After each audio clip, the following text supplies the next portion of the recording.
PowerPoint Online is part of Microsoft's OneDrive file storage.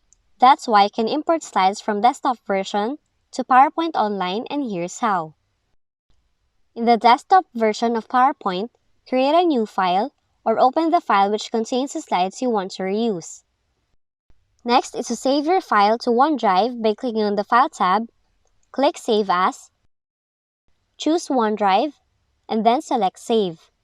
Just make sure that your account in the desktop version is the same with PowerPoint Online. Next is to open PowerPoint Online, and you will see the recent uploaded file that you have saved. Then click More Options, select Open in Browser,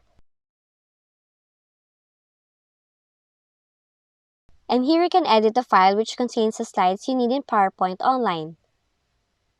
Now you have imported your slides from desktop version to PowerPoint Online. Just know that the core editing features are also here.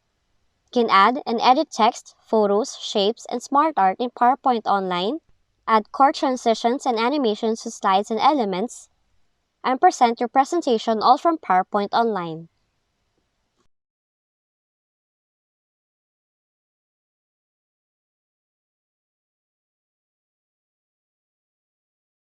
If you found this video helpful, kindly like and subscribe. You may also click and turn on the notification bell so you can be notified from whenever we release new videos.